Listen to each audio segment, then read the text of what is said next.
Hannah's Christmas by Melissa Peterson.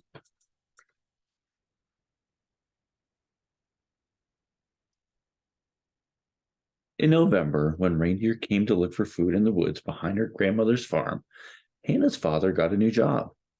Hannah and her family had to say goodbye to Mormor and the farm and all the rest of Sweden. They were going to make a new home in America.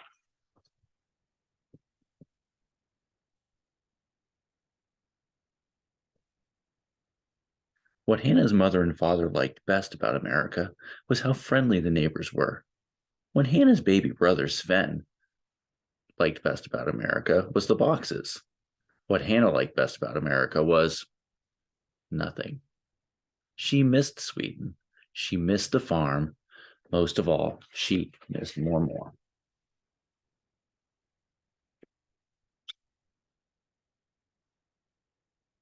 In early December, a crate arrived from Sweden. "It's from Mormor," cried Hannah. Inside, nestled in a bed of straw, were all sorts of goodies: a box of chocolates, some jars of Mormor's homemade jam, a stack of Christmas presents wrapped in starry paper, and a long, lacy white dress with a silky red sash for Hannah to wear on Santa Lucia Day. Hannah couldn't wait.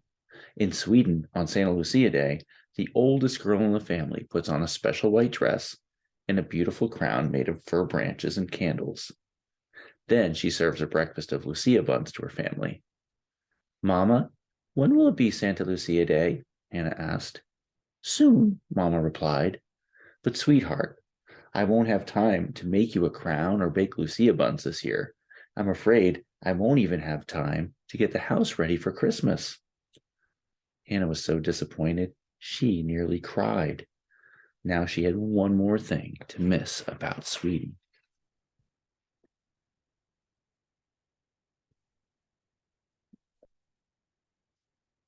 Mama took the treats to the kitchen, and Hannah put down the dress with a sigh. She closed her eyes, leaned over to the side of the crate, and breathed in the sweet, grassy scent of the straw. It smelled like the farm. It smelled like home. She leaned over even farther. "Hey, watch what you're doing!" cried a grumpy voice.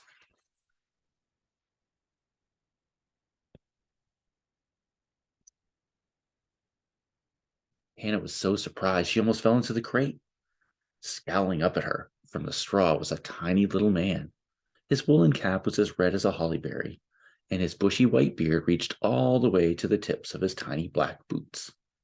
"A Tomten!" Hannah cried in wonder. Hannah knew all about Tomtens from her grandmother's stories. They were magical creatures who lived on farms and helped with the chores. "If a Tomten is happy, he'll bring you good luck," Mormor had told her. "If he's unhappy, watch out. He'll cause no end of mischief."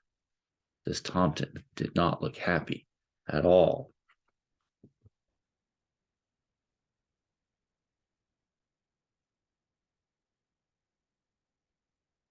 "You nearly squashed me flat," the little man cried crossly.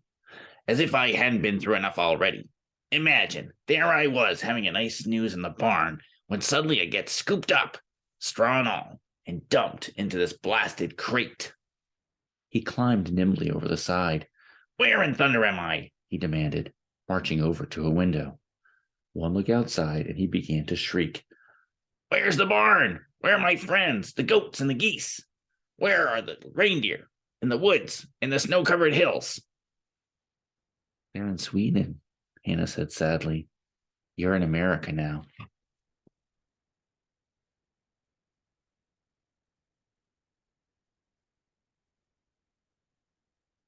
"Impossible!" shouted the Tomten. He grabbed Mama's favorite vase from the coffee table and smashed it on the floor. Mama came in a hurry. "What happened?" she cried. "Oh, Hannah, not my blue vase." Hannah tried to explain about the Tomten, but he had disappeared behind a chair. Hannah didn't believe her. Mama didn't believe her and scolded her for telling tales.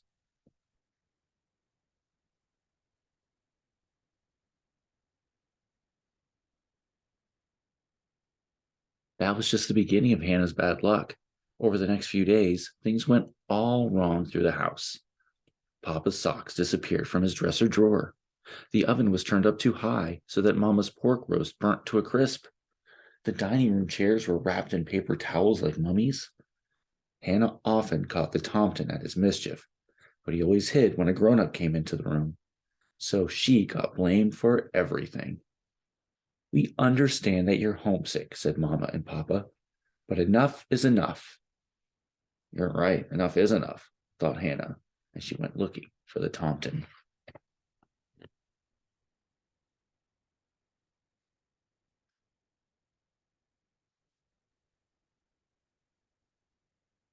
She found the Tomten in the kitchen, pouring salt into the sugar bowl. I understand that you're homesick, she told him, but enough is enough. You haven't even tried to like it here. What's to like? Grumbled the Tomten. No animals to talk to, no wood to chop, or paths to sweep, no wind in the fir trees to sing me to sleep at night. Hannah thought for a moment. I could make you a bed near my window, she suggested, and I could sing you to sleep. Humph, said the Tomten. But he stopped pouting. And there's plenty of sweeping to do right here, Hannah pointed out. Humph, the Tomten said again, and he put down the salt.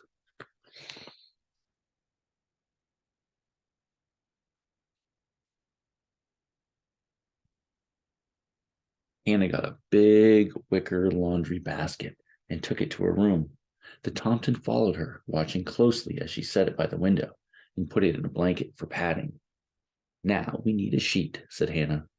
The Tomten grabbed something white and lacy from her chair. What's this? He said gruffly. I suppose it's too good for an old fellow like me. That's my Santa Lucia dress, Hannah said with a sigh.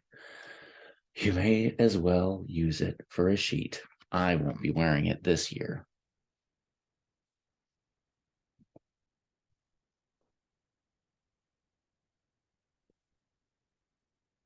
What? Shouted the Tomten. Why in thunder not? Isn't tomorrow Santa Lucia Day? Have you forgotten about Sweden already? Of course not, Hannah shot back. But I don't have a crown, and Mama's too busy to make Lucia buns. The Tomten snorted. Bosh and balderdash, is that all? We can make you a crown, and I happen to think Mormore's jam on toast is as tasty as Lucia buns any day. The Tomten's voice was as gruff as usual, but Hannah saw a kindly gleam in his eyes. Okay, she said shyly. I'll get some paper and scissors and glue. That's more like it, said the Tomten.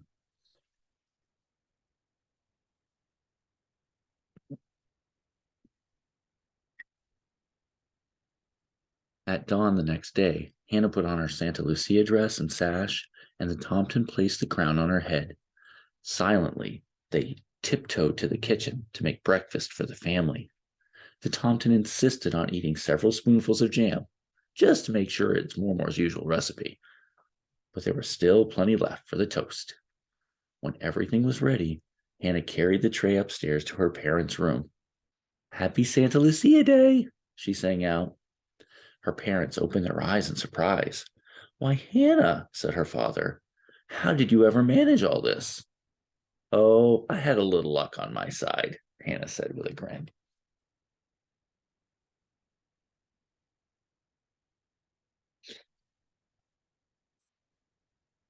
The whole family enjoyed the feast. After the last crumb of toast had been devoured, Mama threw back her bed covers. Come, Hannah, she said. Let's see if your luck helps us find the box of Christmas decorations. The rest of the unpacking will just have to wait. That was the beginning of a busy, busy day. By evening, the house smelled like the woods behind Millmore's farm. Evergreen boughs graced all the doorways. The decorations were up, and Hannah and Mama had even baked a batch of cookies. This is just like Christmas at home, Papa said, admiring the tree. This is home, Hannah said with a smile. Hidden behind the fragrant tree, the Tomten smiled too.